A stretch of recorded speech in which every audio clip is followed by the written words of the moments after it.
Right, part 5, um, chapter 11, liberal icons. I want to talk about Ralph Nader. Now, Ralph Nader is what we would call a consumer advocate. The word advocate always gets my hackles up, but Ralph Nader has a mixed career. I mean, he's been at it for a long time, and he's done a lot of good. Don't get me wrong, he's not a complete tool, but when he is a tool, he's a complete tool. It's he's all or nothing kind of a guy. He was born 34. It was about 1934. Anyway, what was in the water then? Four-time loser in presidential elections. Again, what is it with these people trying to be president, trying to obtain office? And they always fail. Why? Because they're nut jobs. America doesn't like nut jobs. 1965 book Unsafe at Any Speed was one of his first books, full of lies and propaganda attacking the auto industry. Led to a congressional hearing which crippled the auto industry, by the way. Notice what the cars look like after that time, how they were built. Led to all these restrictions and all these requirements and safety issues, and it totally hampered our competitiveness against overseas models of cars. Investigation of whether GM, for instance, knew ahead of time that their Chevy Corvair, which was the thing he went after, was unsafe, came up completely empty, meaning Chevrolet was proven innocent, not knowing that they were safety issues were at hand. None of that mattered. Is the liberal often complain that Nader's this is when the liberals eat their own, which I always love.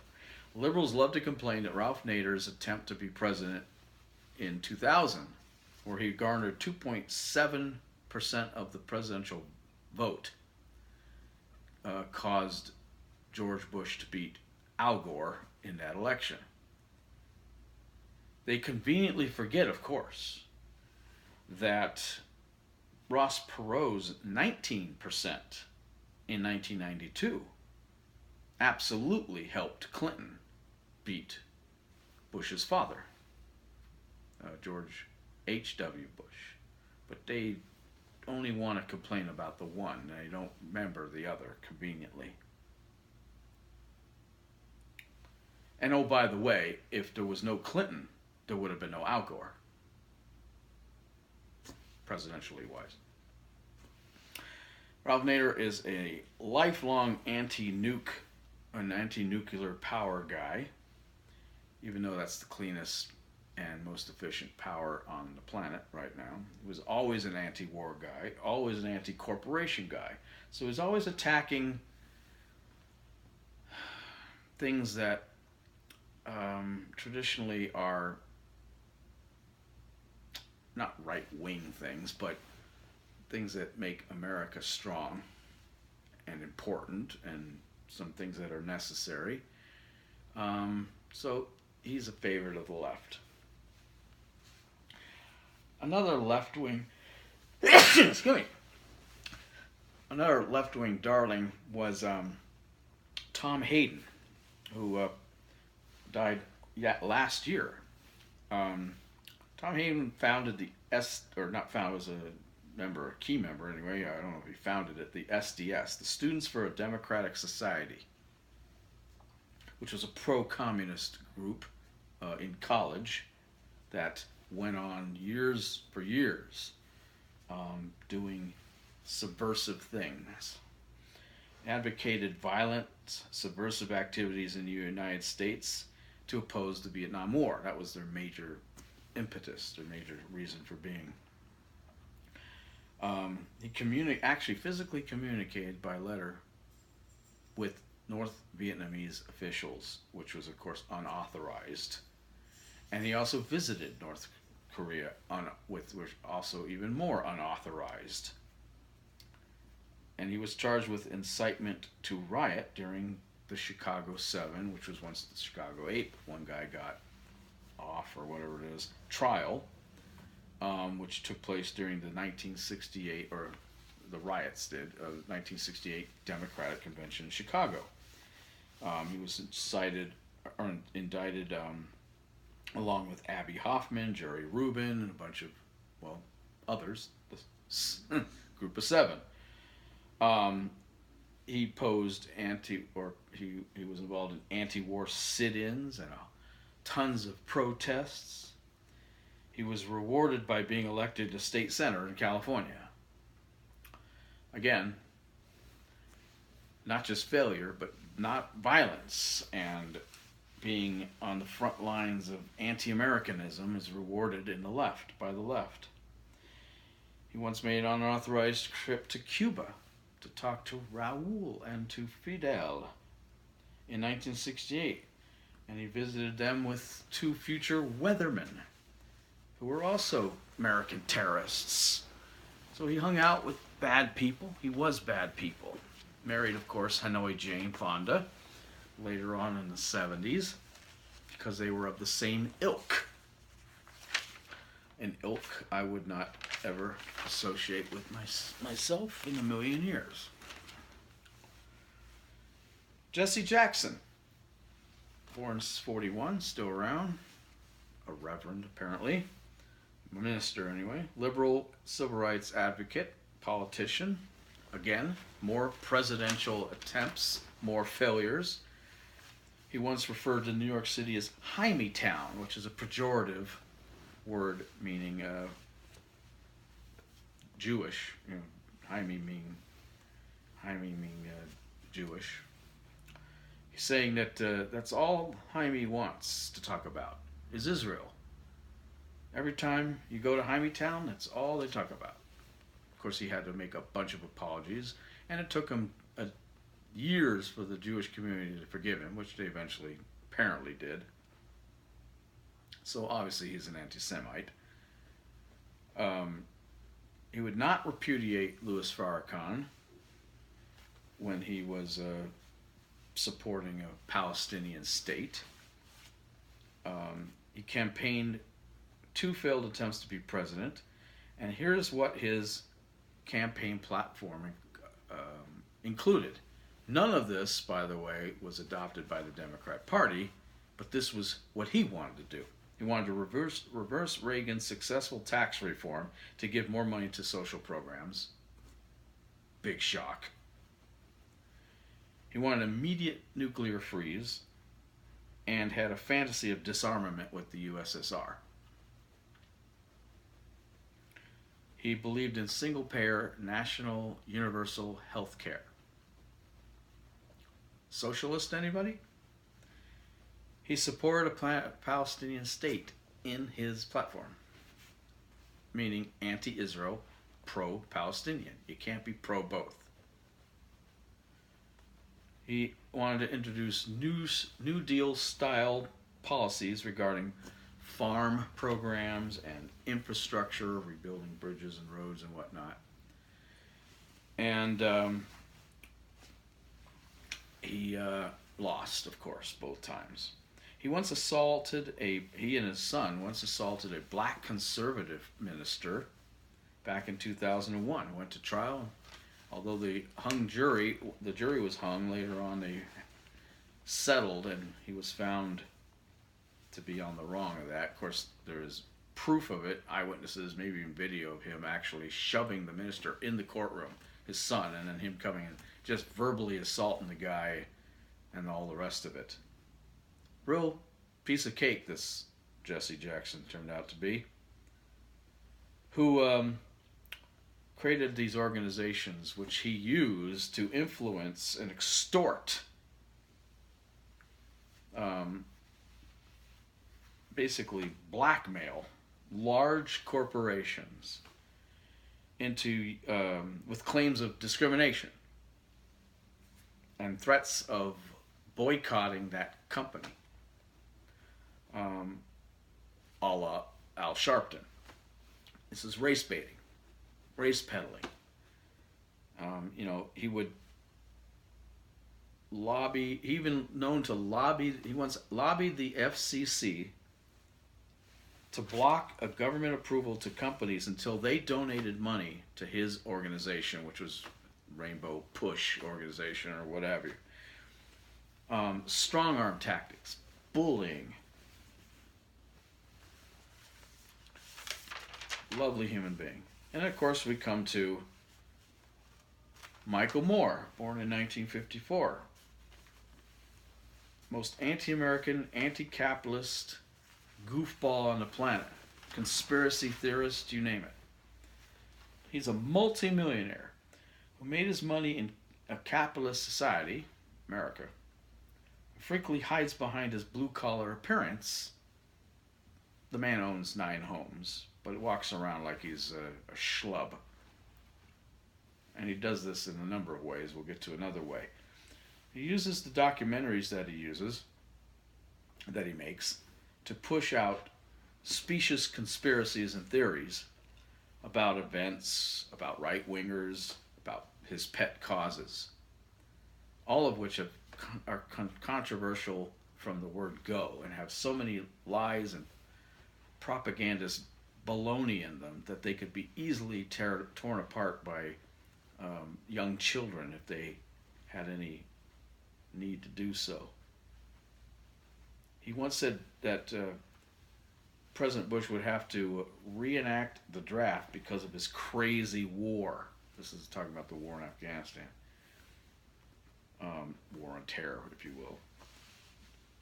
And said no one would re-enlist. Of course, it turns out, and of course, the no draft ever came, and re-enlistment was at an all-time high during the Iraq War and the Afghan War. So he was dead wrong, of course. Said he didn't own a single share of stock in Wall Street because he's such an anti-capitalist, despite the fact that it was found out that he had several hundreds of thousands of dollars invested in companies like Boeing, in pharmaceutical companies, and even Halliburton, the company he most vilified in his piece of crap documentary called Fahrenheit 9/11. So, a hypocrite on top of it. He called himself the average Joe from Flint, Michigan, but he used private jets to fly around. He stays at expensive hotels while he's on his book tours, but he conducts his press interviews on those book tours in front of nearby cheap hotels to give the impression he's staying there and not at the Ritz-Carlton. Again, that blue-collar appearance, the schlub, is faking out everybody, or he's trying to. Why would that be? Why can't he be himself? Why can't he exist, say who he is and be proud of it? What's he hiding? He said that Americans who live in white neighborhoods are racist. But he lives in a town in Michigan that has exactly 0 blacks in it. Hypocrite much? He said he wanted to end the war and give the Taliban, the Afghan war, and give the Taliban the victory. Nothing anti-American about that. Nah, that's just your average Joe from Flint, Michigan. Another favorite of the left is a paramilitary mutt known as Che Guevara, who was alive from 1928 to 1967. Marxist guerrilla leader with Fidel Castro during the Cuban Revolution. He killed thousands of people happily. Very much a sicko. These people were either pro-Batista, the government before Fidel, anti-Castro, they were dissidents, they were homosexuals, so they're undesirables, there's that again. And as he did this as the chief executioner for Castro. He did a lot of this in a prison that was set up to deal with these people. It became feared for brutality and ruthlessness, but he was completely ineffective in a fight, in war itself. He would often run away, even if he had a gun on him himself. He was ineffective at any conflict where the opponent was armed. When they weren't, suddenly his bravery was right there.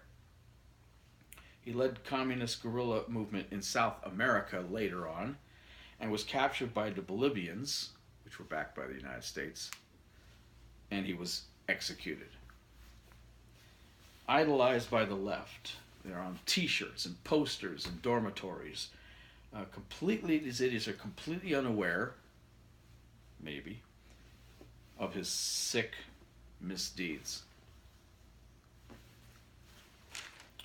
Or maybe they're not unaware. Which is worse? And all this comes down to the favorite, Saul Alinsky. Born 1909 and died in 1972. He was an author, an activist, and most famously a community organizer. In fact, might have even invented the term community organizer. Mostly all in Chicago. He was a strong influence of Barack Obama, and an even more strongly influence to Hillary Clinton, who not only wrote to him but met him, and she wrote a college thesis on his crap. He wrote 2 books. The most famous was his second book, known as Rules for Radicals, which was supposedly tongue-in-cheekly dedicated to the first radical, Lucifer. He believed that criminal activity is a result of poverty. Now, a lot of liberals like to say that. They like to think that way. But conservatives tend to believe the opposite, that criminal activity is not the result of poverty, but most poverty is the result of criminal activity. In other words, if you avoid certain things in your life, if you avoid criminal activity, if you get a high school diploma, if you avoid drugs, if you avoid premarital or pregnancy during teenage pregnancy, and you get yourself a damn job, chances are you are going to lead a pretty successful life. Not saying you're going to be rich. You may not be upper middle class, whatever, but you're not going to be poor. Your chances of not being poor are incredibly improved by avoiding certain things. One of them being a criminal. But of course, liberals like Saul Alinsky push the opposite narrative because it suits their purposes. He joined the CIO union, many members of which were card-carrying communists at the time. He learned his tactics from mafia bosses. In fact, he hung around Frank Nitti, which was Al Capone's right-hand man, for a long, long time, and learned all this bullying tactics and all these other stuff from Frank Nitti. He threatened city officials with fart-ins and piss-ins. And of course, these city officials would back down and to avoid this disgusting display. And he knew that these tactics worked.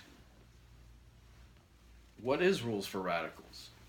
How does it affect modern liberal Democrat? Well, it helps to know what they are.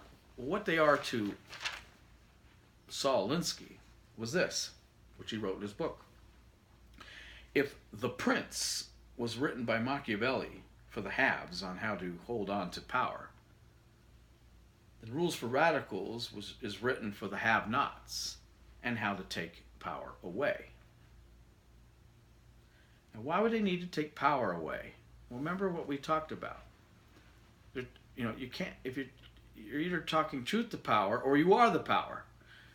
Well, the real deep, dark secret of left-wing revolutionaries and activists and stuff is not that they're angry that the people in power do things wrong. What they're angry about is that they're not the ones in power.